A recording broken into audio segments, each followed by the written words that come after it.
Moody's once again downgrades Guitar Center, coming up next. Today's video is sponsored by Native Sons Goods, makers of the best woven guitar, bag, and camera straps on planet Earth. And now the best is even better with a new line of hand-woven Maya Serape straps with USA organic herringbone hemp backing. Get 10% off when you use the link in the description, and remember, when you support my sponsor, you support this channel, and I sure appreciate it. Alright guys, so I wanted to make this really quick video. Moody's has downgraded Guitar Center. The rating system is kind of weird. It's got some letters here. They downgraded it from CAA1 down to CAA2. And what that means is basically we're further now into the junk bond status. If you're curious about what CAA1, CAA2 ratings are with Moody's, if we check out their rating scheme, we'll see here we've got Moodys, it shows S&P and Fitch. These are different bond and company ratings firms. Moodys is one of the more popular ones. They have a AAA rating, just like the rest of a lot of these rating systems are pretty much exactly the same. Some of them vary slightly.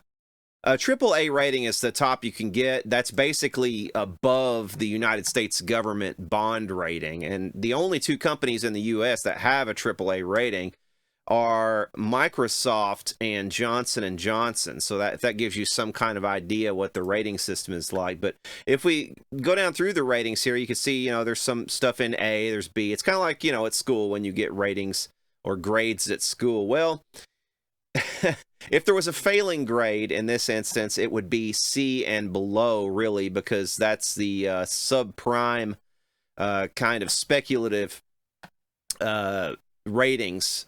And we see down here CAA1 is where GC was, and they had earned that rating, I think, back toward the end of 2018, if I'm not mistaken. I had predicted back then even that they were not going to survive, most likely, the 2018 year, because they were having such problems. They had actually had to have somebody step in and refinance a lot of their debt and basically bail them out in order to keep going up to this point. And they would have gone under in 2018 had it not been for that. And at the time, even Moodys said that technically that puts them in default. So yeah, interesting stuff. But yeah, if we look here, the CAA1 is already not prime, and we're already way into not prime territory. But if we look here, substantial risks come along with CAA1 ratings, according to this sheet, and extremely speculative risks come along with CAA2. So, and the reasons for these, if we look at the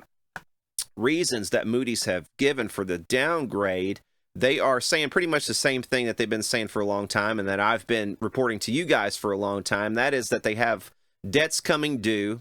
They have maturities of these debts in 2021. They are highly leveraged, and they're going to have a hard time pulling out of it. Now, they do say that they have a good EBITDA, EBITDA. It's earnings before interest, taxes, depreciation, and amortization. So their EBITDA is good. But the problem is, it's not going to be enough, according to Moody's, to pull them out of this tailspin that they're in currently, which could be a very, very big deal, unfortunately, for the entire guitar market. I mean, I hate to be the bearer of bad news or the harbinger of doom and gloom. That's not really what I want to do on this channel. I'm not interested in making everybody feel bad, you know, or making everybody scared, or any of that kind of stuff. That's not, I mean, despite what a lot of people will say when they watch my channel, that's not what this channel is really all about at all. I try to see positivity where I can find it, and I try to call out things that are bad or wrong when I see those also. So it's just one of those situations where, you know,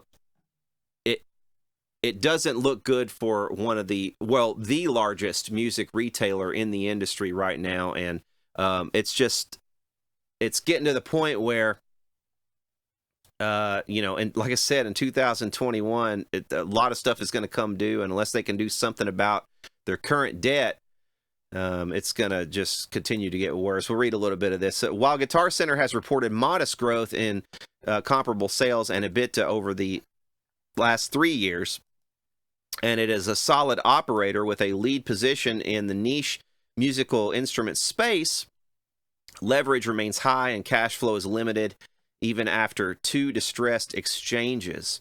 If we take into account the uncertainty surrounding coronavirus and how that's going to affect the music instrument market, you know, there are a lot of uncertainties right now. Now, of course, the coronavirus is probably not going to last until the middle of 2021. Usually, epidemics like this, they come and kind of go away within a matter of months. So we're probably not going to be, you know, still talking about the coronavirus in the middle of 2021. I would very seriously doubt.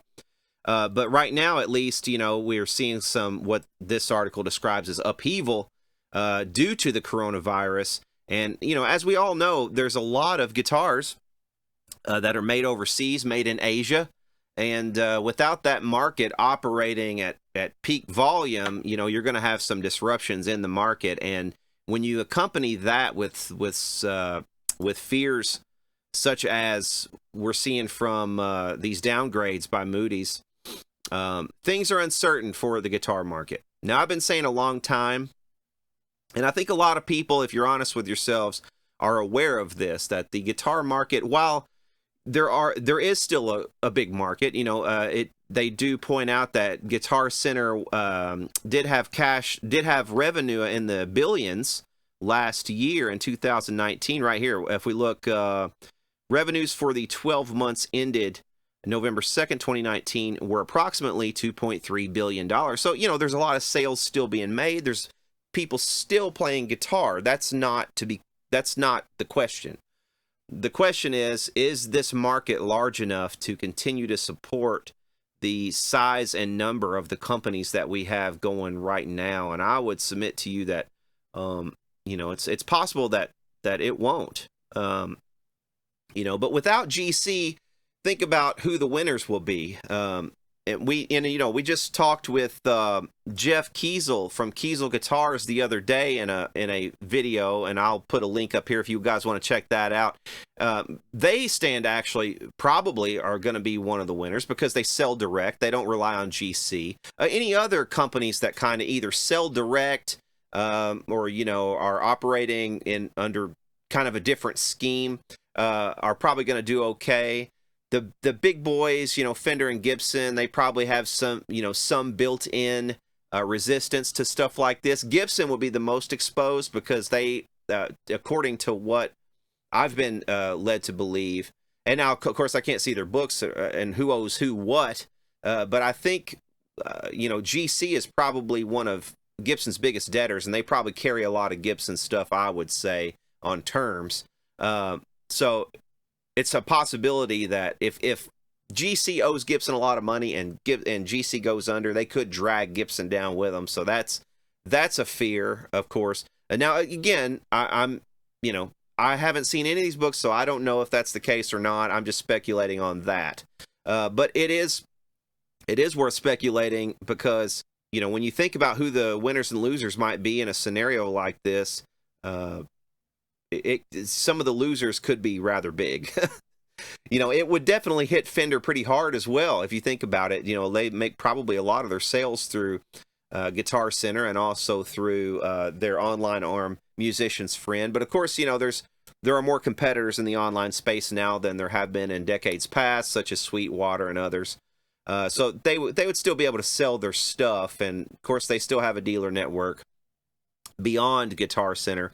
But this is what I'm kind of talking about when I say don't put all your eggs in one basket. And that's one of the things that Gibson has not been good at doing, is trying to keep all their eggs out of the same GC basket. They have kind of pissed off people for decades now as far as the mom and pop stores, and they've kept their products out of mom and pop stores, and their exorbitant terms have you know, served to do that as well. So I mean, they could stand to be a real big loser if GC goes under. That would, you know, they might be dragged down with them.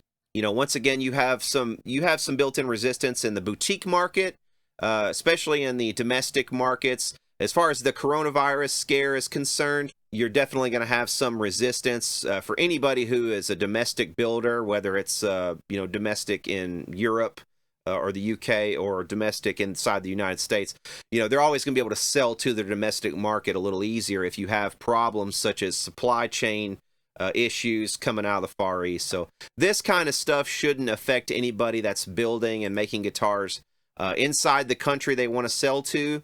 In fact, it should help them slightly. But at the same time, the guitar market as a whole is diminished by all this, particularly with this new Moodys downgrade. So yeah, I just thought it was interesting. I thought it would be interesting to look at. I know this is not Shitpost Friday yet, but I wanted to make this video because you know how fast the news moves, and everybody's probably going to be right on this. So I thought I would try to get a video up. Appreciate you guys watching. If you haven't already subscribed, please hit subscribe down below to see videos like this in the future. And for now, y'all take care.